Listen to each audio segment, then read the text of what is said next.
আচ্ছা,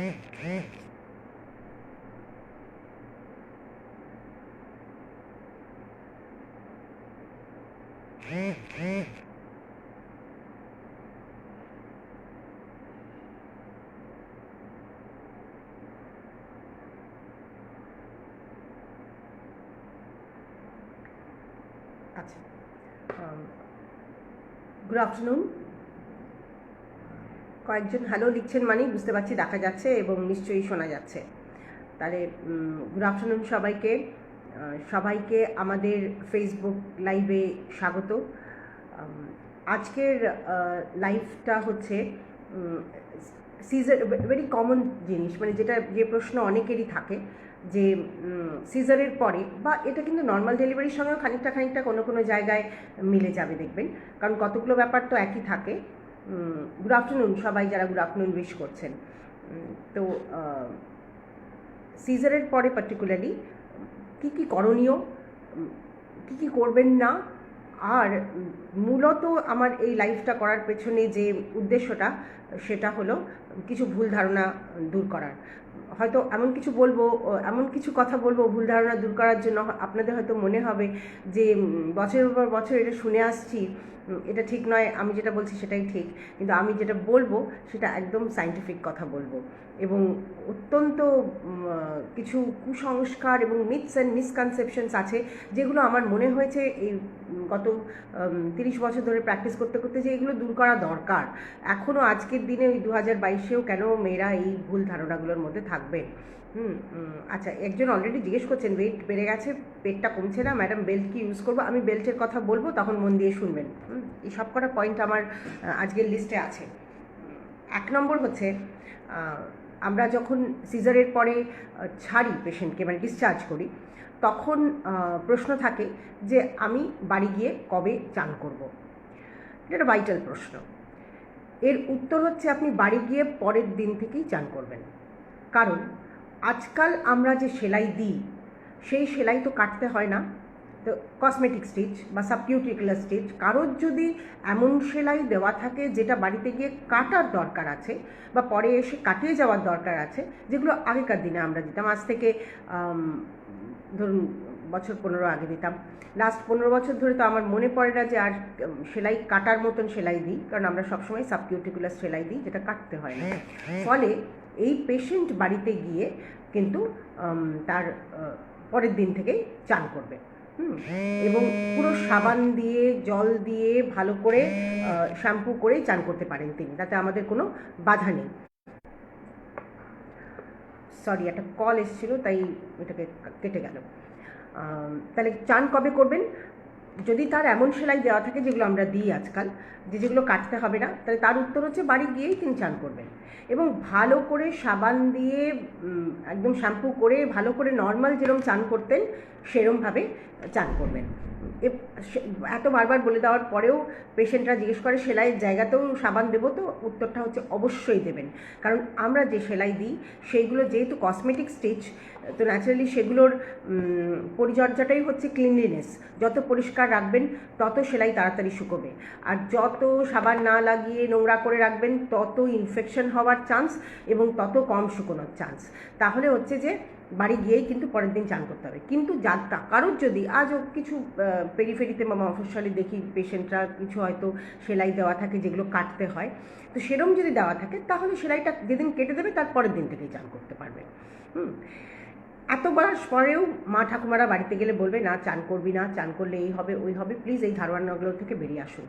আজকের সেলাই হচ্ছে ওপেন ড্রেসিংয়ের সেলাই, মানে হচ্ছে সেলাইটা আমি খুলে রাখবো, সেলাইয়ের ওপর কোনো ড্রেসিং করার দরকার নেই, শুধু চান করব।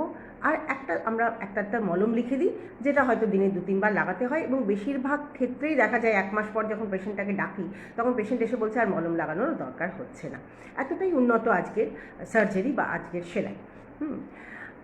দ্বিতীয় মিসকনসেপশন, আমার এক পেশেন্ট 1 মাস পরে এসে বলেন না আমি তো ভালো করে চান করছি না। আমি বললাম কেন চান করছেন না? আমি তো বলে দিয়েছিলাম। বলে আপনি বলে দিলেন বটে, কিন্তু আমার শাশুড়ি মা বললেন যে আমি চান করলে আমার বাচ্চার ঠান্ডা লাগবে।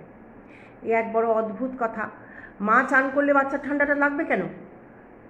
তাহলে কি মা সারা জীবন চান করবে না এই বাচ্চা যতক্ষণ না অ্যাডাল্ট হবে?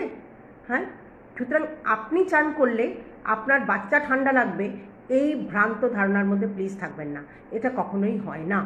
হ্যাঁ, আপনি চান করলে কি আপনি রেফ্রিজারেটরে ঢুকে যাচ্ছেন যে আপনার বাচ্চা আপনার গায়ে এলে তার ঠান্ডা লেগে যাবে?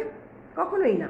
বরঞ্চ আপনার থেকে ডেলিভারির পর ভেবে দেখুন, বাচ্চার একমাত্র খাদ্য সংস্থান হচ্ছেন আপনি। তো ন্যাচারালি বাচ্চা সারাক্ষণ আপনার গায়ের সাথে লেপ্টে আছে, আপনার দেহ থেকে সে তার খাদ্য সংগ্রহ করছে। আপনি যদি চান করে নিজেকে পরিষ্কার না রাখেন, পার্টিকুলারলি ব্রেস্ট, নিপল এগুলো যদি পরিষ্কার না রাখেন, তাহলে তো বাচ্চাও ওই নোংরা থেকে খাবে। তো বাচ্চার মুখের ইনফেকশন তথা অন্ত্রের ইনফেকশন হওয়ার চান্সেস অনেক বেশি। সেই জন্য একটা কথা আছে না, ক্লিনলিনেস ইজ গডলিনেস। সেই ক্লিনলিনেস হচ্ছে সিজারের পরের সব থেকে বড় কথা। যত পরিষ্কার রাখবেন, যত ভালো করে চান করবেন, শ্যাম্পু করবেন, সেলাইয়ে ভালো করে সাবান লাগাবেন, লাগিয়ে ড্রাই রাখবেন, তত আপনার সেলাই শুকোবে। এবার কথা হচ্ছে, কারোর যদি সেলাই অলরেডি ইনফেক্টেড হয়ে থাকে, তাকে তখন আমরা চান করতে বলি না, তাকে একটা রেগুলার ড্রেসিংয়ের মধ্যে নিতে বলি। আজকে আমরা যেগুলো নিয়ে কথা বলছি, নর্মাল কেস নিয়ে কথা বলছি। আচ্ছা, দু একটা কোয়েশ্চেন একটু মাঝে মাঝে নিতে থাকি। যারা বলছে যে ভুঁড়ি হয়ে গেছে তাদের পরে বলছি। 3 মান্থে পড়ে গিয়েছিলাম, কোনো প্রবলেম হতে পারে কি? হওয়ার কথা না, যদি না খুব বেশি রকমের চোট লেগে থাকে। 2.6 হয়ে গেছে, পেট কমছে না। পেট কমানোর জন্য আপনাকে ব্যায়াম করতে হবে, ডায়েটিং করতে হবে। কী করলে ওয়েট বাড়বে? বেশি ওয়েট না বাড়ানোই বেটার। ওয়েট যত কমে থাকে তত হচ্ছে হেলদি ব্যাপারটা। আননেসেসারি ওয়েট বাড়াতে যাবেন না। আর প্রেগনেন্সিতে কী করলে ওয়েট বাড়বে? অটোমেটিক্যালি ভালো খাওয়া দাওয়া করুন। যদি প্রেগনেন্ট হন এখন, তাহলে অটোমেটিক্যালি ওয়েট বাড়বে। আচ্ছা, এই গেল চান আর পরিষ্কার পরিচ্ছন্নতা। আর সেলাই কিন্তু ঢেকে রাখবেন না, খোলা রাখবেন। বরঞ্চ আমরা বলি যে কেউ যদি শাড়ি পরেন বা পেটিকোট পরেন, তাহলে তার দড়িটা যেন সেলাইয়ের ওপর ঘষা না খায়। দড়িটা একেবারে আম্বিলিকাসের কাছে, নাভির কাছে এসে বাঁধবেন। আর কেউ যদি আর যে প্যান্টিগুলো যেগুলো পরা হয়, বলা হয় যে লো সেট প্যান্টি পরবেন না, হাই সেট প্যান্টি পরবেন, যাতে তার সেলাইটা না ঘষা খায়। আচ্ছা, একজন ইন্টারকোর্স এক্সারসাইজ, এগুলো সব বলবো পরপর, লিখে নিয়ে বসেছি, পরপর আলোচনা করবো। তো এই গেল চান। 2 নম্বর কথা হচ্ছে এক প্রশ্ন, সেটাও বোধহয় মানে যুগ যুগ ধরে চলে আসছে, জানি না আমরা এটাকে সারাতে পারবো কিনা, যুগ যুগ ধরে শুনেও যাবো হয়তো বলা সত্ত্বেও, টক খাওয়া চলবে কিনা। কে যে এটা আবিষ্কার করেছিল আমি জানি না, যে টক খেলে নাকি সেলাই শুকোয় না। এ আমাদের ডাক্তারি বইতে কোথাও লেখা নেই। বরঞ্চ যে কিছু কিছু ফল আছে, যেমন আপনার লেবু, মুসম্বি, পাতিলেবু, অরেঞ্জ, এবার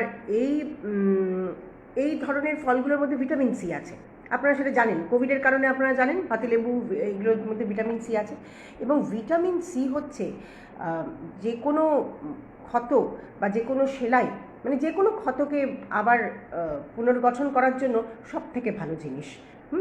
তো সেই জন্য টক খেলে আপনার সেলাই শুকোবে না, এই ধারণায় প্লিজ থাকবেন না। আমরা আননেসেসারি টক কেন খেতে বারণ করি? কারণ অ্যাসিড হয়। অ্যাসিড হলে আপনার হজমের সমস্যা হবে, মুশকিল হবে, খাওয়া দাওয়ার প্রবলেম হবে, তাই জন্য বলা হয়। ফলে 2 নম্বর কুসংস্কার দূর করুন, টক খেলে সেলাই পেকে যায়, এটা একদম একটা ভ্রান্ত ধারণা। আচ্ছা, এই জাস্ট 2-3 দিন আগে আমার এক পেশেন্ট, তাকে রাউন্ড দিতে গিয়ে দেখলাম যে তার বিছানার পাশে প্রচুর ক্যাডবেরি রয়েছে। আমি বললাম, এই ক্যাডবেরিগুলো কি আপনি সব খাবেন? হ্যাঁ, এত খাবেন না, ওয়েট গেন হয়ে যাবে। তখন বললো, না না, আমি ক্যাডবেরি খাবো না, ওগুলো সবাই আমায় গ্রিটিংসে দিয়ে গেছে, আমি ক্যাডবেরি খাবো না এই জন্য যে ক্যাডবেরি খেলে আমার সেলাই শুকোবে না। এটা আবার কোথা থেকে এলো? হ্যাঁ, সেটা একমাত্র ডায়াবেটিক পেশেন্টদের ক্ষেত্রে বলতে পারি, যে সুগার ইনটেক বেশি হলে তো আপনার ডায়াবেটিস কন্ট্রোল থাকবে না, তাই সেলাই শুকোবে না। এমনি পেশেন্টদের ক্ষেত্রে কিন্তু মিষ্টি খেলে সেলাই শুকোবে না, এটা ভীষণ ভ্রান্ত ধারণা। কিন্তু এক্সেসিভ মিষ্টি খাবেন না, কারণ খেলে ওয়েট গেনটা হবে। তো এই গেল যে এই খাবারগুলোর সঙ্গে কিন্তু স্টিচের কোনো সম্পর্ক নেই। আর আরেকটা যেটা দেখি ভীষণভাবে, বাড়ি গেল তো বোতল বোতল ঘি খাওয়াতে শুরু করে দিল। কোথার থেকে এটাও আবিষ্কার হয়েছে আমি জানি না, অ্যাটলিস্ট আমাদের অ্যালোপ্যাথিতে তো নেই যে ঘি খাওয়ালে নাকি সেলাই শুকোয়। এগুলো আমি না কোনো বইতে পড়িনি, পেশেন্টদের কাছ থেকে জেনেছি। এবং তারপরে জেনে নিজে নিজে আবার নিজের মানে এদের ভ্রান্ত ধারণা দূর করার জন্য সারাক্ষণ বলতে থাকি ঘি খাওয়ালে নাকি সেলাই শুকোবে। আরে ঘি খাওয়ালে যদি সেলাই শুকোতো, তাহলে এত অ্যান্টিবায়োটিকের প্রয়োজন কী ছিল? কিছু দিতাম না আমরা ওষুধ, শুধু বাড়ি পাঠিয়ে দিতাম আর বোতল বোতল ঘি খেত। এই ঘিগুলো খাইয়ে মায়েরা যেটা করে, পেশেন্টগুলোর আরও ওজন বাড়ায়। আর তারপরে এই এতজন প্রশ্ন করতে থাকে যে আমার ওজন আর কমছে না। পোস্টপার্টাম পিরিয়ডে অবশ্যই ভালো করে খেতে হবে, কারণ বাচ্চা বুকের দুধ খাচ্ছে। কিন্তু ভালো করে খেতে হবে মানে মিষ্টি খেতে হবে, ঘি খেতে হবে, একদম না। ঘি খেলে সেলাই শুকোবে, এটার কোনো আমাদের অ্যাটলিস্ট অ্যালোপ্যাথিতে এর কোনো সায়েন্টিফিক ব্যাখ্যা নেই। সুতরাং এই কয়েকটা খাবার নিয়ে বলে দিলাম। আচ্ছা, দু একটা কোয়েশ্চেন নিই।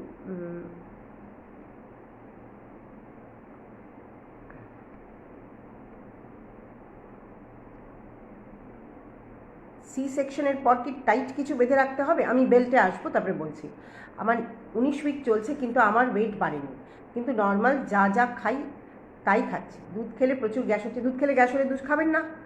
গ্যাসের ওষুধ ডেইলি খাই, কোনো কি ভয় আছে? দুধ খেলে যদি গ্যাস হয় দুধ খাবেন না, তার বদলে টক দই খান, ছানা খান, পনির খান। দুধ খাওয়া কিসের জন্য? ক্যালসিয়ামের জন্য। তো আপনার ডাক্তার নিশ্চয়ই আপনাকে ক্যালসিয়াম দিয়ে রেখেছেন। তার সঙ্গে আপনি ক্যালসিয়াম আহরণ করতে পারেন এমন যে কোনো খাবার খান। সেটা টক দই হতে পারে, সেটা ছানা হতে পারে, সেটা পনির হতে পারে, এত কিছু রয়েছে। দুধ যে খেতেই হবে তো এমন কোনো মানে নেই।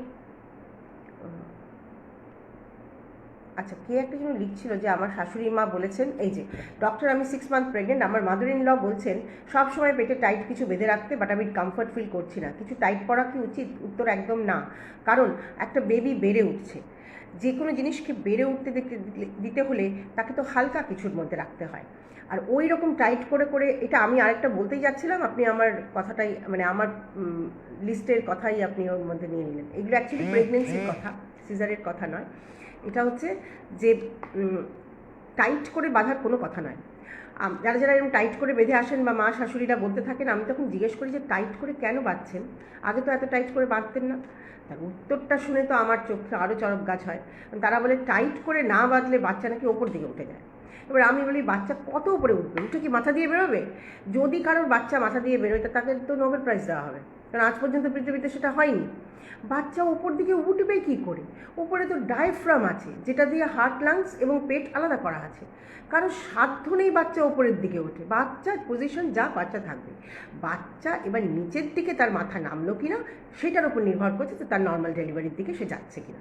ওপর দিকে উঠবে আর সায়া টাইট করে বাঁধলেই বাচ্চা ওপর দিকে উঠবে না, এগুলো একদম সেই, আমি জানি না কোথা থেকে এগুলো যে হয়েছে। আমি তো ভেবেছিলাম যে একটা বই লিখবো এই যে পেশেন্টদের কথাগুলো নিয়ে, সারা জীবন ধরে যা যা শুনেছি। তো ভাবলাম অন্তত লাইভটা করি, পরে ভাববো একখানা বই লেখার কথা। যে এই সমস্ত কুসংস্কারে আজও আমরা রয়েছি। কাউকে বাড়তে দিতে হলে তাকে ছাড় দিতে হয়, তাকে আটকে রাখতে হয়। বরঞ্চ এমন টাইট করে বাঁধলো যে মায়ের স্কিনের ওপর দাগ হয়ে, এবং জানেন যে কোনো জায়গায় আমি যদি এখানটা বাঁধি তাহলে কী হবে? আমার এখানে রক্ত সঞ্চালন কমবে। তো এমনি খুব টাইট করে যদি কেউ পেট বাঁধে তাহলে তার পেটের স্কিনে রক্ত সঞ্চালন কমে যাবে। হয়তো দেখা গেল সেই জায়গাটা কালো হয়ে গেল। কালো হচ্ছে মানে কি? সেই জায়গার চামড়াটা মরে যাচ্ছে। সুতরাং একদমই বইতে পরিষ্কার লেখা আছে লুজ গার্মেন্টস, হালকা গার্মেন্টস। আমাদের ট্রপিক্যাল কান্ট্রির লোকেদের জন্য বলা আছে কটন গার্মেন্টস। সিনথেটিক পরতে বারণ করে, কারণ ঘাম বেশি হয়, ঘাম বেশি হলে অস্বস্তি হয়, ডিসকমফর্ট হয়। কতদিন পর এক্সারসাইজ বলবো, এক্সারসাইজ, ইন্টারকোর্স, এগুলো পরে বলছি। আচ্ছা, এই যে আমার ওয়াইফের ব্লাড গ্রুপ নেগেটিভ আর 6 মান্থ প্রেগনেন্ট, আমার কি করণীয়? আপনার কি করণীয় সেটা আপনার ডাক্তারবাবু ডেফিনেটলি বলছেন কী কী করণীয় আর ইস নেগেটিভ। এইটার উত্তর দেওয়ার জায়গায় এই অ্যাওয়ারনেস প্রোগ্রাম নয়, এটা হচ্ছে চিকিৎসার মধ্যে পড়ছে। এটা আপনি নিশ্চয়ই, তিনি কারোর একটা আন্ডারে আছেন, তিনি ডেফিনেটলি আপনাকে গাইড করছেন। পেস্টিংয়ে ইনফেকশন, আরেকটা কথা বলি, এই যে পেস্টিং ইউজুয়ালি আজকাল আর হয় না। সেই নেকটাক্রিল আঠা আজকাল আর পাওয়াও যায় না। আমরা যেটা করি সেটা হচ্ছে সাবকিউটিকুলার স্টিচ দিই। আবার সেকেন্ডারি স্টিচ দিতে হয়েছিল, তারপর আবার ইনফেকশনের ফাঁকা হয়ে গেছে, খুব ভুগছি। আপনার কি ডায়াবেটিস আছে? 1 নম্বর। অনেক সময় যাদের খুব বেশি ফ্যাট থাকে তাদের এই ঝামেলাটা হয়। এই দুটো ক্ষেত্রেই বেশি ঝামেলা হয়, যাদের খুব ফ্যাট থাকে অথবা যাদের ডায়াবেটিস থাকে, তাদেরই এইগুলো খুলে যায়। এত সুন্দর করে মাইন্ড ব্রেন, থ্যাংক ইউ। আচ্ছা, এবার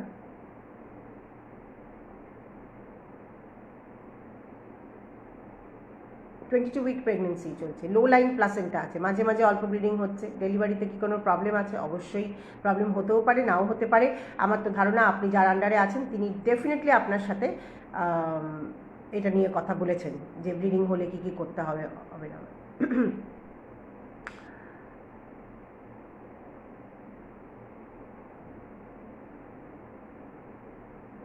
আচ্ছা,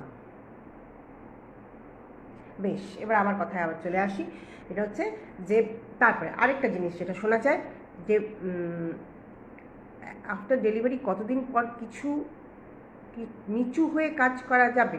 এটা যে কোনো অপারেশনের পরে আমরা বলি না 3 মাস, এই নর্মাল ডেলিভারির পর ইমিডিয়েটলি করা যাবে। নর্মাল ডেলিভারি যদি হয়ে থাকে তাহলে তার কোনো রেস্ট্রিকশন থাকে না, কিন্তু সিজারের পর ইউজুয়ালি আমরা বলি 3 মাস, অ্যাটলিস্ট 1.5 মাস আগে নয়। আচ্ছা, এবার আসছি আমরা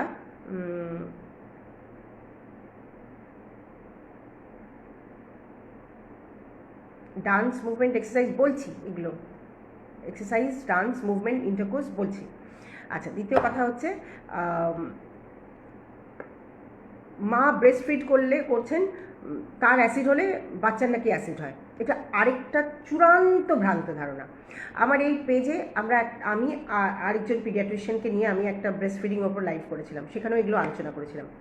মার অ্যাসিড হয়েছে, অ্যাসিডটা তো মার ইন্টেস্টিনে আছে, অন্ত্রে আছে। ব্রেস্ট মিল্ক ব্রেস্ট থেকে আসছে, ব্রেস্টের সাথে মায়ের ইন্টেস্টিনের কোনো যোগাযোগই নেই। তো মার অ্যাসিড হলে বাচ্চার অ্যাসিড হবে ব্রেস্ট মিল্কের থ্রু দিয়ে, এই সমস্ত ভুল ধারণা থেকে প্লিজ বেরোন। কিন্তু হ্যাঁ, মায়ের অ্যাসিড হোক এটা আমরা চাই না, কারণ মায়ের অ্যাসিড হলে তো মায়ের ডিসকমফর্ট হবে। হ্যাঁ, অল টাইম আন্ডারওয়েট পরে থাকলে কি কোনো প্রবলেম হবে? প্রবলেম হবে না, কিন্তু যাদের ফাঙ্গাল ইনফেকশনের চান্সেস থাকে তাদের বলা হয় আন্ডারওয়েটটা অ্যাভয়েড করতে। 32 উইকস 10.3 হিমোগ্লোবিন তো খুব ভালো কথা, এমন কিছু কম নয় আমাদের ইন্ডিয়ান এতে। অ্যান্ট্রিয়ার লো লাইং প্লাসেন্টা, টেনশনের কিছু আছে? লো লাইং প্লাসেন্টা হলেই টেনশনের থাকবে, কারণ ব্লিডিং হলে তখনই মুশকিল।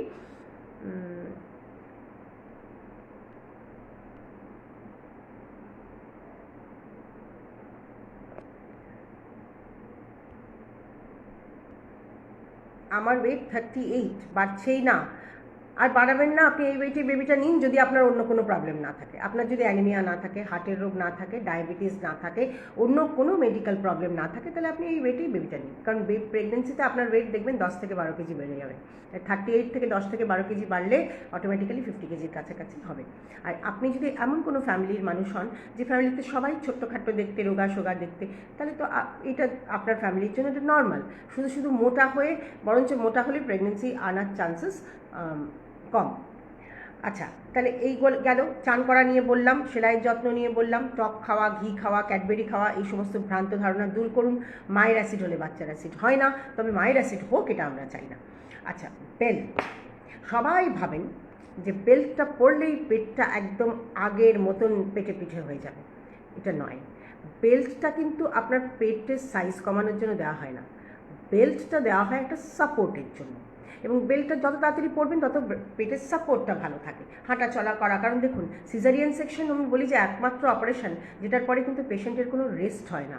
রেস্ট তো হয়ই না, উল্টে আরেকটা জীবন তার ওপর সম্পূর্ণভাবে নির্ভরশীল, যাকে সারাক্ষণ দেখাশোনা করতে হয়। হ্যাঁ, তো ন্যাচারালি যেহেতু রেস্ট হয় না, উঠে হেঁটেই সমস্ত কাজকর্ম করতে হয়, অ্যাটলিস্ট বাচ্চার জন্য তো বহু কাজ করতে হয়। যাদের হেল্প থাকে না তাদের আরও বেশি করতে হয়। তো সেই জন্য বেল্টটা পরলে হয় কি, পেটটাকে একটা সাপোর্ট দেয়, কারণ পেটটা অনেকটা থলথলে হয়ে যায় ইমিডিয়েটলি। তার জন্য বেল্টটা আপনার পেটটাকে একটা সাপোর্ট দেবে। বেল্টটা আপনি সিজারের পরপরই পরতে পারেন বাড়ি গিয়ে, কিন্তু সারাদিন পরে থাকতে হবে। অধিকাংশ ক্ষেত্রে ম্যাডাম একটা বেল্ট লিখে দিন, লিখে দেওয়া হলো, বাড়িতে গিয়ে দেখা গেল বেল্ট চলে গেল শোকেসে, আর পেশেন্ট ঘুরে বেড়াচ্ছে, তার কোনো মানে হয় না। আর অনেকে বেল্ট পরেন এই ধারণা নিয়ে যে বেল্টটা পরলেই আমার পেটটা ঠিক হয়ে যাবে। অ্যাবসলিউটলি রং। বেল্ট পরলে যদি পেট ঠিক হয়ে যেত, সব মোটা মানুষ বেল্ট পরে ভুল কমিয়ে ফেলতো না, কিন্তু হয় না। সুতরাং সিজারের পরেও হবে না, ওটাকে এক্সারসাইজ করে করতে হবে। তো এইবার আসি, কখন এক্সারসাইজ বলুন বা যে কোনো হেভি কাজ বলুন, এক্সারসাইজ আমরা 6 উইক্সে যখন পেশেন্ট আমাদের কাছে আসে, 6 উইক্স টাইমটা, যে ডেলিভারির পরে 6 উইক্স টাইম, মানে 1.5 মাস টাইমটাকে আমরা পুয়েরপেরিয়াম বলি।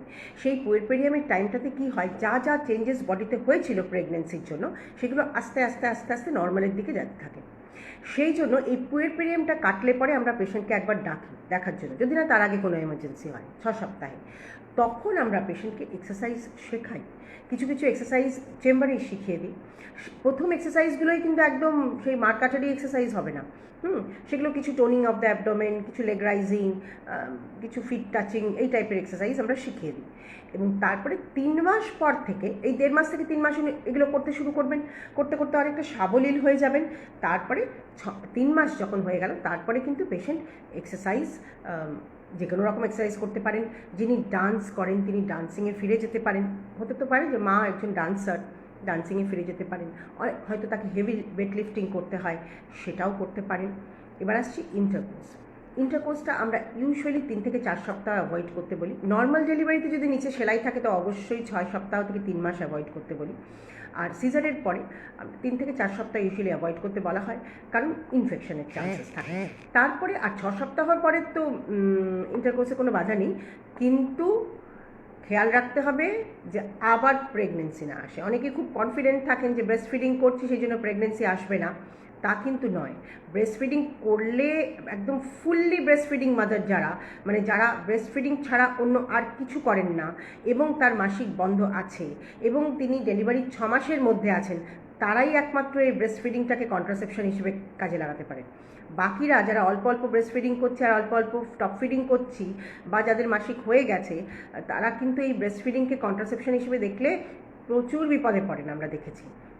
তো সেই জন্যই তাহলে ইন্টারকোর্স মোটামুটি 4 থেকে 6 সপ্তাহের মধ্যে শুরু করা যেতে পারে, but taking some family planning প্রোটেকশনে। ওই জন্যই তো 6 সপ্তাহে ডেকে এগুলো সম্বন্ধে 6 সপ্তাহে যখন আমরা ডাকি তখন কি শুধু ওষুধপত্র লিখে আর চেক আপ করি না, এক্সারসাইজ শেখাই, ফ্যামিলি প্ল্যানিংয়ের কথা বলি যে এখন উনি কী ফ্যামিলি প্ল্যানিং মেজার নিতে পারেন, কারণ একবার সিজার হলে অ্যাটলিস্ট 3 বছর আগে আরেকটা বাচ্চা নেওয়া উচিত না। স্ট্রেচ মার্কস রিডিউসের সলিউশন থাকলে বলবেন। স্ট্রেচ মার্কস যদি একবার হয়ে গিয়ে থাকে সেগুলো রিডিউস করা খুব মুশকিল, সেগুলো কসমেটিক সার্জারি করে করতে হয়। আর প্রেগনেন্সিতে স্ট্রেচ মার্ক প্রিভেন্ট করার জন্য কিছু কিছু ক্রিম আছে যেগুলো আমরা দিই, কিছু না থাকলে অন্তত অলিভ অয়েল লাগানো প্ল্যান করার পরে। আচ্ছা, ব্রেস্ট মিল্ক কখন আসে আর ম্যাম ব্রেস্ট মিল্ক বাড়ানোর জন্য কি খাবো? আচ্ছা, ব্রেস্ট মিল্ক বাড়ানোর জন্য অ্যাকচুয়ালি পৃথিবীতে কিছু নেই। অবাক হতে পারেন, সত্যি কথাটা তাই। ব্রেস্ট মিল্ক প্রথম আসে 3 দিন পর, মানে আজ ডেলিভারি হলে আরও 3 দিন পরে ব্রেস্ট মিল্কটা আসবে। প্রথম 3 দিন কী আসে? প্রথম 3 দিন কোলেস্ট্রাম আসে, একটা হলুদ হলুদ মতন সিক্রেশন আসে, সেটার মধ্যে প্রচুর ভিটামিন, মিনারেল, ইমিউনোগ্লোবুলিন। ওই 3 দিন ধরে ওটা দিতে দিতেই কিন্তু মেন ব্রেস্ট মিল্কটা আসে। ব্রেস্ট মিল্ক বাড়ানোর মেন উপায় হচ্ছে ব্রেস্ট মিল্ক সাক করানো। যত বেবিকে আপনি সাক করার মোটিভেশন থাকবে, যত বেবি সাক করবে প্রপার পজিশনে, সেগুলো নিয়েও দেখবেন আমার ইউটিউবে ব্রেস্ট ফিডিং নিয়ে ভিডিও আছে, যার মধ্যে কীভাবে করবেন। এই পেজেও ব্রেস্ট ফিডিং উইকে গত বছর বোধহয় আগস্ট মাসে আমি পরপর ভিডিওগুলো দিয়েছিলাম যে কী পজিশনে ব্রেস্ট ফিড করাতে হয়। কারণ অনেক সময় মায়েরা বলেন ব্রেস্ট মিল্ক আসছে না, খোঁজ খবর নিয়ে দেখা যায় ব্রেস্ট ফিডিংটা ঠিক পজিশনেই করছেন না, সেই জন্যই ব্রেস্ট মিল্ক আসছে না। দ্য অনলি স্টিমুলাস, একমাত্র জিনিস যেটা ব্রেস্ট ফিডিং বাড়াতে পারে বা ব্রেস্ট মিল্ক বাড়াতে পারে হচ্ছে বেবিকে বারবার সাক করানো। ওই নিজের খাবার আহরণ করে নেবে। কখন আসে? আমি 3 days পর, আমার 3 দিন পর সিজার হবে। আচ্ছা, 3 দিন পর আসে, 32 উইকস হয়েছে আমার একে তো বললাম। স্পাইনে ব্যথা ইঞ্জেকশনের জন্য হয় না, মহুয়া বিশ্বাস, এটা নিয়ে আমাদের এখানে লাইভ আছে, এই পেজে দেখবেন। আমার সাথে একজন অ্যানেস্থেটিস্টের লাইভ আছে। বেশিরভাগ ক্ষেত্রে ব্যথাটা হয় হচ্ছে মারা বাড়ি গিয়ে ব্রেস্ট ফিডটা একটা অদ্ভুত পজিশনে করান, সেই জন্য বলা হয় যে বাচ্চাকে তুলে নিন নিজের ব্রেস্টের দিকে, আপনি ঝুঁকবেন না। এই ঝুঁকে ঝুঁকে ব্রেস্ট ফিডিং করিয়ে কিন্তু অনেক মা পিঠে ব্যথা করেছেন। প্রেগনেন্সিটা এগুলো বলে দিলাম।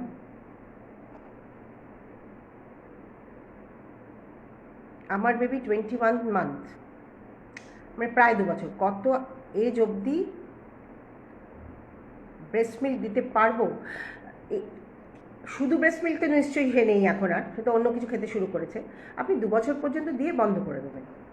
3 মান্থস হয়েছে, বেবি বয় হয়েছে, কিন্তু মান্থে 2-3 মাস না। এটাও ভীষণ কমন যে যখন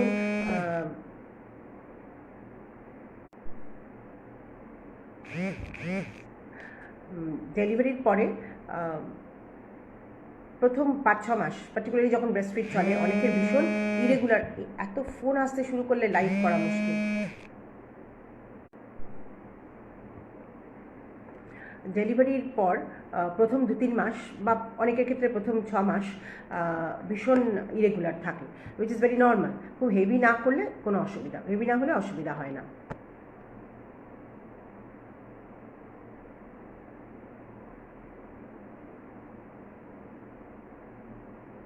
কোন উইকে ডেলিভারি পসিবল? সব থেকে ভালো হয় 37 উইক্সের পরে করলে, যদি না কোনো অসুবিধা থাকে।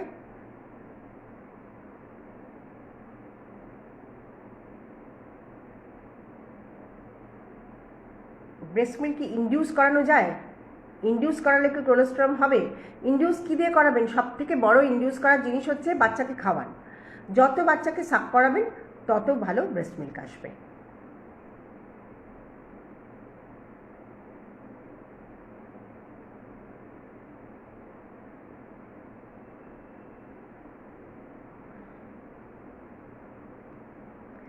আচ্ছা, এবার আসি বেলি ফ্যাট রিডিউস করবো কী করে, অনেকেই জিজ্ঞেস করেছেন। বেলি ফ্যাট রিডিউস করার জন্য কিন্তু পরিশ্রমটা 6 সপ্তাহ থেকেই করতে হবে। মানে ডেলিভারি হয়ে গেল তার 1.5 মাস পর থেকেই করতে শুরু করতে হবে। এই 1.5 মাস পরে আমরা যে এক্সারসাইজগুলো প্রথমে শেখাই সেগুলো শুরু করতে হবে। আস্তে আস্তে 3 মাস 4 মাস হয়ে গেলে তখন আরও ভিগারাস এক্সারসাইজের মধ্যে যেতে হবে। এবং ডায়েটিং যেটা করতে হবে, যে মা বাচ্চাকে দুধ খাওয়াচ্ছেন তিনি তো আর ডায়েটিং মানে কিছু না খেয়ে থাকবেন না। তিনি অনেক বেশি শাকসবজি খাবেন, তিনি মিল্ক প্রিপারেশন খাবেন, ফল খাবেন, কিন্তু মিষ্টি, ঘি, বাটার এইগুলো তিনি অ্যাভয়েড করবেন। আর্ধেক মহিলা বললাম না ঘি খেয়েই মোটা হয়ে যায়, বাড়িতে গেল আর বললো ঘি বোতল বোতল ঘি চলে এলো শ্বশুরবাড়ি বাপের বাড়ি সব জায়গা থেকে, এবং তাতে খেতে খেতে একদম নাকি সেলাই শুকিয়ে যাবে, যেটা আদৌ ভ্রান্ত ধারণা, এবং ওতেই মোটা হয়ে যায়। ফলে বেলি ফ্যাট কমানোর জন্য এক্সারসাইজ ছাড়া আর প্রপার ডায়েট ছাড়া কোনো গতি নেই। বেলি ফ্যাট পরিশ্রম ছাড়া কমবে না, এটা একদম খুব ইজি, কিন্তু মোটিভেশন লাগে। যারা কমাতে পারছেন না মানে এক্সারসাইজ করছেন না।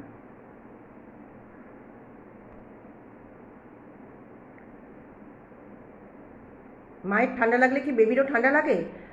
মায়ের ঠান্ডা যদি কোনো ইনফেকশিয়াস কারণে লাগে তাহলে মার থেকে বেবি ইনফেক্টেড হবে। ধরুন মায়ের একটা ইনফ্লুয়েঞ্জা হলো, মার কোভিড হলো, তাহলে তো মা বেবির সংস্পর্শে যদি মাস্ক ছাড়া আসেন তাহলে বেবি মার থেকে ইনফেক্টেড হবে।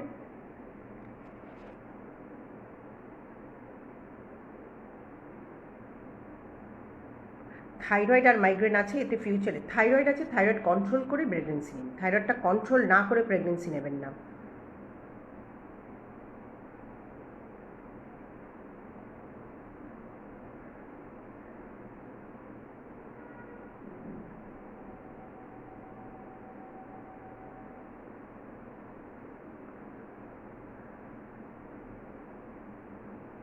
হ্যাঁ, আমি 11 উইকস প্রেগনেন্ট, আমি কি এখন থেকে স্ট্রেচ মার্কস ক্রিম ইউজ করবো? হ্যাঁ, এখন থেকেই ইউজ করবেন। কী ক্রিম ইউজ করতে পারি তো ফেসবুকে বলতে পারবো না, এটা তো আপনার ডাক্তার যাকে দেখাচ্ছেন তিনি বলবেন। এটা কোনো ওষুধ বলার জায়গা নয়, এই ভ্রান্ত ধারণায় থাকবেন না যে এখানে বসে আমি ওষুধ লিখবো। This is not my chamber. এটা একটা প্ল্যাটফর্ম, সোশ্যাল প্ল্যাটফর্ম, এখানে আমরা ধারণা দিতে পারি, এখানে কোনো ওষুধের নাম লিখতে পারি না। সেটার জন্য তো আপনার ডাক্তার আছে। আপনি 11 উইকস প্রেগনেন্ট মানে তো আপনি কারোর আন্ডারে আছেন, তাকে বলুন ওষুধটা লিখে দিতে, তিনি অবশ্যই লিখে দেবেন।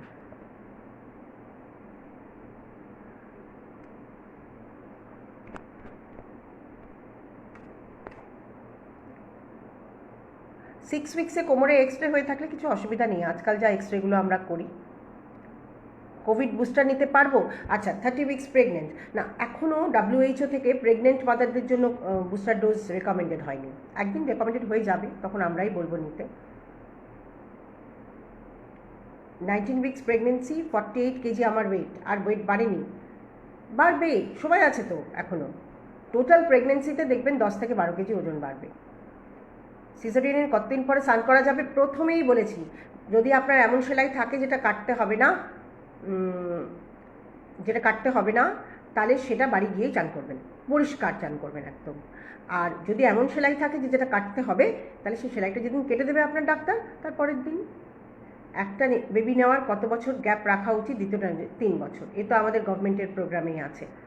6 মান্থসে মিসক্যারেজ হয়েছে, রাইট ওভারি সার্জিক্যাল রিমুভ আছে, লেফট ওভারিতে ফাংশনাল সিস্ট হয়ে আছে। ফাংশনাল সিস্ট নিয়ে তো কোনো ভয় নেই, বেবির জন্য ট্রাই করছি, আসছে না, তাহলে উন্নততর চিকিৎসার মধ্যে যেতে হবে। ডায়াবেটিস থাকলে ডেলিভারির আগে আর পরে কীভাবে ম্যানেজ আপনি করবেন না, ম্যানেজ করবে আপনার ডাক্তার, তার দায়িত্ব ম্যানেজ করার। ডায়াবেটিস থাকলে প্রেগনেন্সিতে ইনসুলিন নিতে হতে পারে। ডায়াবেটিস যদি প্রেগনেন্সি হওয়ার আগে থাকে তাহলে একটা মিসক্যারেজ, অ্যাবনর্মাল বেবি আসার চান্সেস থাকতে পারে। কিন্তু ডায়াবেটিস যদি প্রেগনেন্সি আসার পরে আসে, তাহলে যে মেন প্রবলেমগুলো হয় হচ্ছে ম্যাক্রোসোমিয়া, মানে বাচ্চা অনেক বিশাল ওয়েট হয় এবং তার ডেলিভারির পরে কিছু কিছু কমপ্লিকেশন হয়। ডায়াবেটিস ইন প্রেগনেন্সির মেন কথা হচ্ছে ডায়াবেটিসটাকে প্রেগনেন্সিতে খুব ভালোভাবে কন্ট্রোল করতে হবে। কন্ট্রোল করে রাখলেই কোনো অসুবিধা নয়। থাইরয়েড ছিল বাট মেডিসিন খাই, নর্মাল ছিল যখন বেবি আসে, তাহলে কি আমার বেবির থাইরয়েড হতে পারে? কনজেনিটাল থাইরয়েড ফ্রম মাদার সবসময় যে হবে এমন কোনো মানে নেই। অ্যাজমেটিক ব্রঙ্কাইটিস আছে, নর্মাল ডেলিভারি হবে, হ্যাঁ হবে।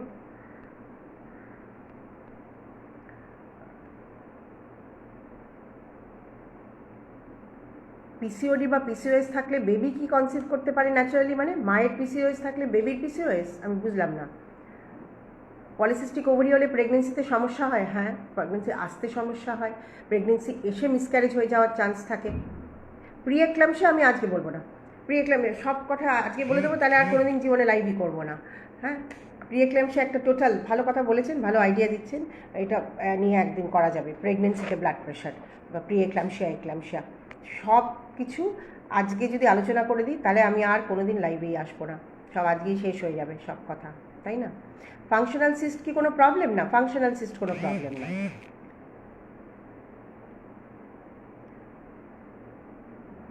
ম্যাম আমার সি সেকশন আবার 39 দিন পর পিরিয়ড হয়েছে, এটা কি নর্মাল? হতেই পারে, পার্টিকুলারলি আপনি যদি ঠিক করে ব্রেস্টফিড না করিয়ে থাকেন তাহলে পিরিয়ড অনেক আগে চলে আসে। ডায়াবেটিস থাকলে কি বেবিরও ডায়াবেটিস হওয়ার চান্স থাকে? জন্মের সময় থাকে না, কিন্তু আপনার জিন তো সে ক্যারি করলো, তারও ভবিষ্যতে হওয়ার চান্স থাকে। আপনার চেম্বার কোথায় ম্যাডাম? আমার চেম্বার রবীন্দ্র সরোবর মেট্রো স্টেশনের কাছে। আপনি আমার এই পেজেই আমার চেম্বারের অ্যাড্রেস পাবেন। পিসিওডি বা পিসিওএস থাকলে বেবি কনসিভ করা যায় কি না? কনসিভ করতে অসুবিধা হয়, কনসিভ করার ইচ্ছা থাকলে তো চেষ্টা করতেই হবে। এই দেখুন একজন চলে এসছে, ক্যাডবেরি খাওয়া কি যায় আফটার ডেলিভারি? আমি এটা নিয়ে আলোচনা করলাম। ক্যাডবেরি না খাওয়ার কিছু নেই, কিন্তু বেশি ক্যাডবেরি খেলে মায়ের ওজন বাড়ে, সেটা চাই না, কিন্তু একটু একটু ক্যাডবেরি খেলে সেলাই শুকোবে না, এই ভ্রান্ত ধারণায় থাকবেন না। টুইন বেবির ক্ষেত্রে কি 9 মান্থস ডেলিভারি হয় নাকি আর্লি হয়? আর্লিও হতে পারে, টুইনে ভীষণ প্রিটার্ম হওয়ার চান্স থাকে। সি সেকশন হয়েছে 2 মাস, কিন্তু প্রেশারটা বেড়ে গেছে, এর সমাধান প্রেশারের ওষুধ, এর সমাধান প্রেশারের ওষুধ আপনার ডাক্তার দেবেন, সেটা আপনি খাবেন। মায়ের থাইরয়েড থাকলে বেবির কি চান্স থাকে? জন্মের সময় থাকে না, কিন্তু পরবর্তীকালে থাকতে পারে। যাকে অনেক কোয়েশ্চেনের উত্তর দিলাম, আর একটা লাস্ট যাওয়ার সময় বলে যাই, সেটা হচ্ছে যে কোভিড আবার বাড়ছে। অলরেডি 2জন পেশেন্টের ডেলিভারি করলাম, প্রেগনেন্ট পেশেন্ট দেখলাম, এবং তার মধ্যে একজনের ডেলিভারিও করলাম যে কোভিড পজিটিভ। তো এই কোভিড পজিটিভ মাদার বাড়ি গিয়ে ব্রেস্টফিড করবেন কি করবেন না? উত্তরটা হচ্ছে হ্যাঁ করবেন, কিন্তু বেবিকে ব্রেস্টফিড করার সময় মাস্ক পরে করবেন। 7 দিন কোয়ারেন্টাইন তো এখন অফিসিয়ালি, তো ন্যাচারালি এই 7 দিন বেবিকে ব্রেস্টফিড করবেন তো অবশ্যই। ব্রেস্ট ফিডিংয়ের মতন ভালো জিনিস হয় না, কিন্তু মাস্ক পরে করবেন। একটু কম হ্যান্ডলিং করবেন বেবিকে, কোনো একজন থাকবে বাড়িতে যিনি নেগেটিভ, তিনি বেবিটাকে বেশি হ্যান্ডেল করবেন। তো এইটা হচ্ছে আরেকটা কথা। অনেক কোভিড মাদারই দেখা যাচ্ছে বাড়ি গিয়ে ব্রেস্টফিড করছেন না, এটা এটা একদম ভুল। লাইফটাও প্রশংসনীয়, থ্যাংক ইউ। আপনাদের ভালো লাগলে আমারও ভালো লাগে। 3rd ট্রাইমেস্টারে পা ফোলা কমানো কী করে? পা ফোলা আপনি কমাতে পারবেন না, যদি এটা ফিজিওলজিক্যাল হয় তাহলে পাটা উঠিয়ে বসুন আর প্রেশার চেক করুন। C section delivery pillow use করব কবে থেকে? পিলো ইউজ করব কবে থেকে? আপনার যদি স্পাইনালে হয়ে থাকে শুধু সেই দিনটা ইউজ করবেন না, তার পরের দিন থেকেই মাথায় বালিশ দেবেন।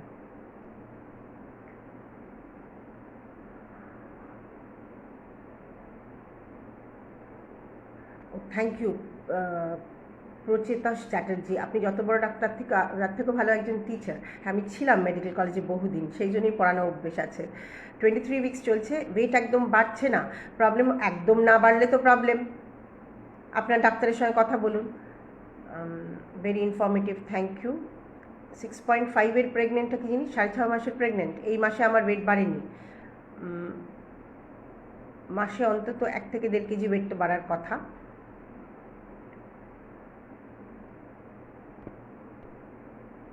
সুগার লেভেল কতটা থাকবে?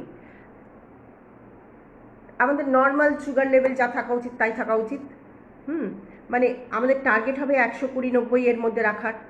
35 উইকসে কোভিড ভ্যাকসিন প্রিকশন নিয়েছি, কোনো প্রবলেম হবে? আমরা অ্যাকচুয়ালি প্রেগনেন্সিতে তো WHO এখনও পুরো রেকমেন্ডেশন দেয়নি, যখন দেবে তখন তো ডেফিনেটলি আমরা দেবো। লাইফটা কি সাপ্তাহিক করা হয় না? সবসময় সাপ্তাহিক করে উঠতে পারি না, চেষ্টা করি 2 সপ্তাহে একবার করার। কতদিন পর ভারী জিনিস? 3 মাস পর। আমার বমি বমি ভাব কমছে না, ডক্টরের মেডিসিনে কমছে না, অন্য কোনো উপায় আছে ম্যাডাম?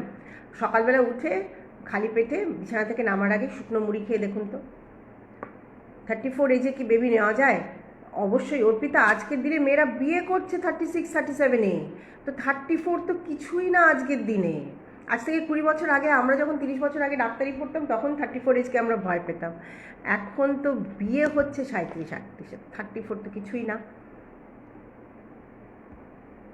আচ্ছা, এই পেঁপে পাইনঅ্যাপেল এই আরেক জিনিস, মানে এবার কথা হচ্ছে যে এগুলো না আমাদের বইতে কোথাও লেখা নেই যে খাওয়া যাবে না। হ্যাঁ, কিন্তু আমার মনে হয় কিছুটা আয়ুর্বেদিক শাস্ত্রের সাথে এটা কিছু একটা সম্পর্ক আছে, যে জন্য সবাই বলে কাঁচা পেঁপের মধ্যে কিছু টক্সিন থাকে, সেগুলো খেলেই যে বাচ্চা নষ্ট হয়ে যাবে তা না। বহু মহিলা পেঁপে আনারস খেয়েছে, কিছু হয়নি। আপনার মনের মধ্যে কিন্তু এটা এমন একটা বদ্ধমূল ধারণা, আমি সব ধারণা দূর করতে পেরেছি, এই ধারণাটা দূর করতে পারিনি। কারণ যদি বদ্ধমূল ধারণা থাকে যে পেঁপে আনারস খেলে আপনার বাচ্চা নষ্ট হয়ে যাবে, তাহলে আপনি সে বলে না বিশ্বাসে মিলায় বস্তু তর্কে বহুদূর, সে বিশ্বাস করে না হয় না খাবেন। কিন্তু এরকম কোনো কিছু আমাদের মেডিকেল বইতে নেই। নির্দিষ্ট একটা সাপ্তাহিক দিন ধরে লাইভ করলে মানুষ আপনার থেকে উপকৃত হবে। আমি চেষ্টা করি, কিন্তু অ্যাকচুয়ালি কি প্র্যাকটিস সামনে সমস্ত প্র্যাকটিসটাও তো সাথে আছে, মানে পেশেন্টস তো সাথে আছে, অপারেশনসগুলো আছে, সব কিছু সামনে সবসময় সাপ্তাহিক একটা ফিক্সড ডেতে থাকতে পারি না সবসময়। চেষ্টা করি সবসময় টাইমটা ফিক্স রাখার চেষ্টা করি, দুপুর 3টে। আর আমরা ইউজুয়ালি আগের দিন থেকেই অ্যানাউন্সটা করে দিই। এর একটু আমার পেজটাকে যদি আপনি লাইক করে রাখেন বা ফলো করে রাখেন, দেখবেন নোটিফিকেশান আসছে। নিকুতে অ্যাডমিট আছে, ব্রেস্ট ফিডিং করাতে পারছি না, এখন পাম্প করে মিল্ক দিতে হচ্ছে। হ্যাঁ অবশ্যই। কোথায় গেল?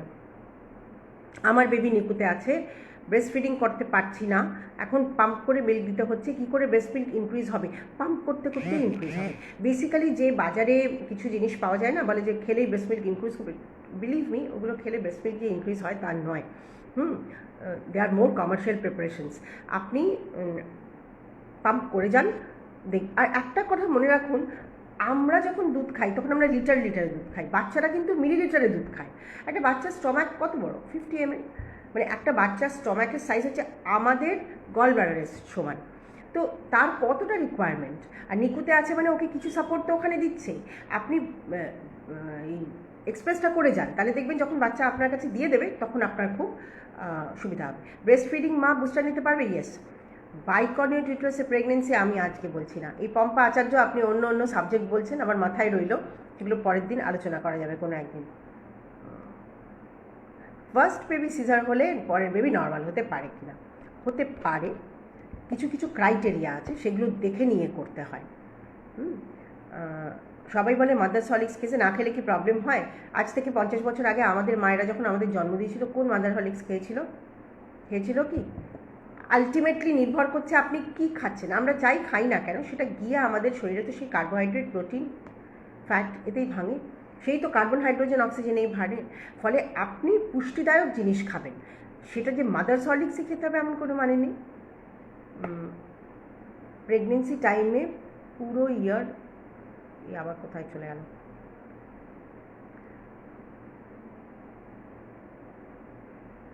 আচ্ছা, নেটওয়ার্ক পুয়ার, আমার আনসারটা শুনতে পেলাম না, প্লিজ ম্যাডাম একবার বলুন। কোভিড প্রিকশন ডোজ 34 উইক্সের নিয়েছেন, আর এখন কী করবে? কিছু প্রবলেম হবে না ম্যাম। সি সেকশন হয়েছে, 2 ইয়ার হয়ে গেছে, বাট পেটটা কমছে না। ওয়েট লস হয়েছে, বাট পেটটা এইটা হচ্ছে আরেকটা সমস্যা। ওয়েট কমেছি কিন্তু পেটটা কমছে না। এর জন্য আমরা যেগুলো করি সেগুলো হচ্ছে প্লাস্টিক অপারেশনস। এই যে ব্রেস্ট, আমি একটা লাইভ করেছিলাম একজন প্লাস্টিক সার্জনকে নিয়ে, ভালো প্রশ্ন করলেন। আমি দরকার হলে সেই প্লাস্টিক সার্জনকে নিয়ে আবার একটা লাইভে আসবো অ্যাবডোমিনাল প্লাস্টি নিয়ে। এটা আমরা করি টিম ওয়ার্ক হিসেবে। যে যে ব্রেস্ট ঝুলে যায়, অ্যাবডোমেন ঝুলে যায়, সেগুলো আমরা অ্যাবডোমিনোপ্লাস্টি অপারেশনের মাধ্যমে ঠিক করি। সেইটা কিন্তু ওয়েটটা আপনার এক্সারসাইজে কমবে, কিন্তু কারো যদি খুব বেশি ঝুলে যায়, যেমন টুইন হলে বা অনেক বড় বাচ্চা হলে অনেক বেশি ঝুলে যায়, সেগুলো কিন্তু প্লাস্টিক অপারেশন করেই আমরা ঠিক করি। আমার বোনের সুগার আছে, বেবি মিসক্যারেজ হয়ে যাচ্ছে, কি করবে? কোনো একজন ডাক্তারের আন্ডারে তো আছে, তিনি গাইড করবেন। সুগারটা কন্ট্রোল করে প্রেগনেন্সি নিতে হবে, কতগুলো না লেভেল আছে যে এর লেভেলে এইগুলো নামিয়ে নিয়ে তবে প্রেগনেন্সি নিতে হয়। সি সেকশনের পরে কি টাইট কিছু খুব টাইট কিছু একদম বাঁধবেন না, বেল্ট পরবেন সাপোর্টের জন্য। সাংঘাতিক টাইট করে বাঁধার কোনো গপ্পই নেই।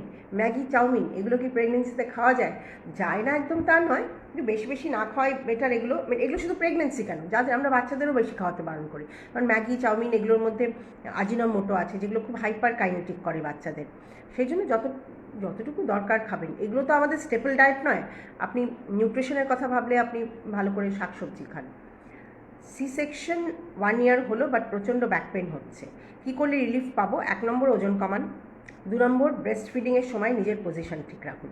কিছুতেই ঝুঁকে বসবেন না, যখনই কোথাও বসছেন এরকম ঝুঁকে বসবেন না, ঝুঁকে ব্রেস্ট ফিডিং করাবেন না, স্ট্রেট বসে ব্রেস্ট ফিডিং করাবেন। দরকার হলে 3-4টে বালিশ দিয়ে দিন কোলের ওপর, তার উপর বাচ্চাকে রেখে ব্রেস্ট ফিডিং করান। যাকে অনেক হলো, প্রচুর প্রশ্নের উত্তর দিয়ে দিয়েছি আজকে। এবার আমি বিদায় বলবো, এবং যাওয়ার আগে বলবো যে আমাদের পেজটাকে ফলো করবেন, তাহলেই নোটিফিকেশন পাবেন। যেমন একজন বলছিলেন যে সাপ্তাহিক করা সম্ভব কিনা, সাপ্তাহিক সবসময় করা সম্ভব হয় না, কিন্তু মাসে 2টো করার চেষ্টা করি। আর আমার যে ইউটিউব চ্যানেলটা আছে ওইটাকে সাবস্ক্রাইব করে রাখুন। ইউজুয়ালি যদি ফেসবুক লাইভও মিস করেন, এগুলোও অনেক সময় ওখানে দিয়ে দিই, বা ওখানেও আরও নানান রকম বিষয় নিয়ে আলোচনা করতে থাকি। ম্যাডাম, আপনি কি অনলাইন কনসালটেশন করি? কলকাতার বাইরের লোকেদের জন্য করি, সেটা আমার চেম্বারের ফোন নাম্বারে ফোন করলেই ওরা গাইড করে দেবে।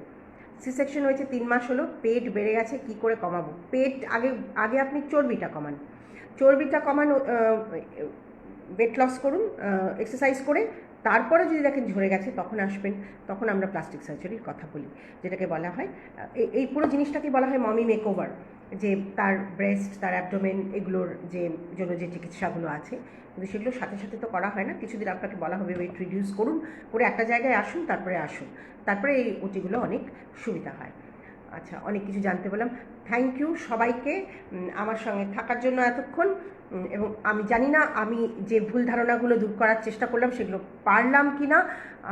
প্রোডাক্টিন নিয়ে লাইভ, আচ্ছা ঠিক আছে, আমি লিখে রাখলাম। আজকে অনেকে অনেক কিছু বললেন, একজন বললেন প্রি এক্লাম্পসিয়া, একজন বললেন প্রোল্যাকটিন। লাস্ট কথাটার উত্তর দিয়ে যাই, কন্টিনিউ পিল খেলে কি নেক্সট বেবি নিতে প্রবলেম হয়? একদম না, এটা আরেকটা ভুল ধারণা। যেই আপনি পিল বন্ধ করবেন, আপনার আবার প্রজনন ক্ষমতা ফিরে আসবে। তো ঠিক আছে, আজকে সবাইকে নমস্কার জানিয়ে বিদায় নিলাম। আবার চলে আসবো। নজর রাখবেন আমাদের পেজে, তাহলেই এই অ্যাওয়ারনেস প্রোগ্রামগুলো। পিসিওডি নিয়ে কিছু বলুন। পিসিওডি নিয়ে আপনি আমার ইউটিউব চ্যানেলে ঢুকুন, 2টো ভিডিও আছে, শুনুন।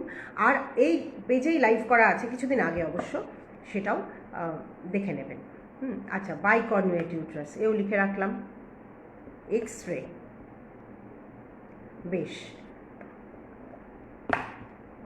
ধন্যবাদ অনেককে সঙ্গে থাকার জন্য। সবাই ভালো থাকবেন, সুস্থ থাকবেন। মনে রাখবেন কোভিড আবার বাড়ছে, একটু মাস্কটা পরুন।